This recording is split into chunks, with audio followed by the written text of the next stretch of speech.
Hi, my name is Shane Pung, and this is the perfect way to cook a steak without a grill. Alright, so here's a quick rundown of the tools and ingredients that I'll be using today.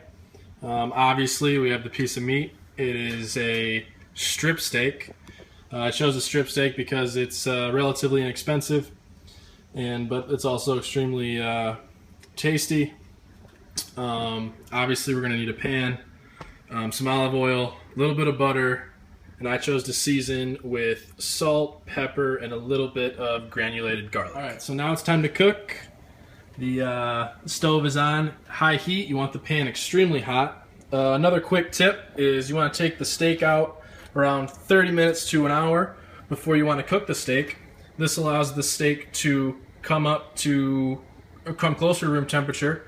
Cooking a cold steak is undesirable and it will be a lot less tender. So now I'm going to throw in some olive oil in the pan. Not too much.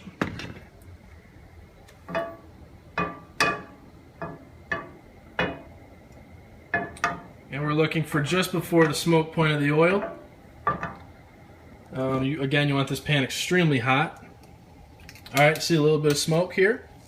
Now I'm going to put the steak in.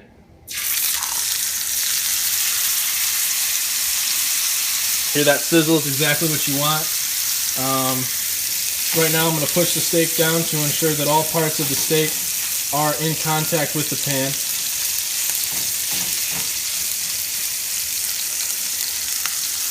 At this point, I'm going to flip every minute until the desired temperature.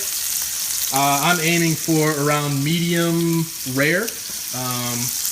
I think anything over medium is generally a waste of a steak. I mean, everyone has their opinions, but I think medium rare to medium is the perfect temperature. So now I'm going to go in for my first flip.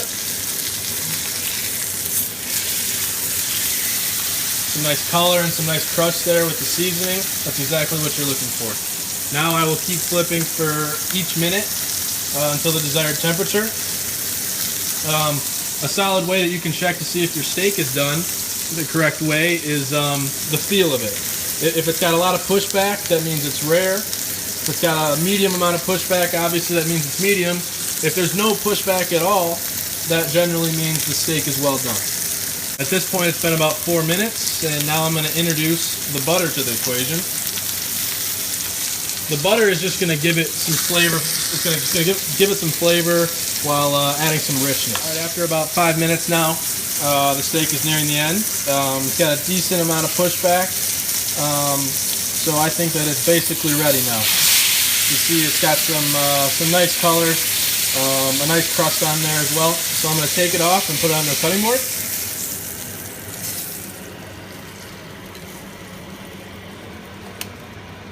See, at this point, this is where a lot of people make a lot of mistakes. The steak just looks so good, people want to just jump right into it. This steak needs at least 5 minutes to rest. Resting will ensure that all the juices will stay inside, and overall it'll make it a more flavorful steak. Okay, so here's the finished product. It's been resting about 5 to 7 minutes. Let's slice into it and see what it looks like. Alright, so after about 5 minutes of cooking and about 7 minutes of resting, this is what the finished product looks like after slicing. My opinion, that's the perfect amount of doneness, maybe slightly a little bit over medium rare, but as you can see, it's got some nice crust and also a nice pink color on the inside. Again, just a quick recap of everything that I did. I took the steak out early before I cooked it, so to ensure that I didn't cook a cold steak. Again, a cold steak means that you need to overcook the outside. Overcooking the outside is obviously undesirable. And then I had a pan with olive oil. It was extremely hot.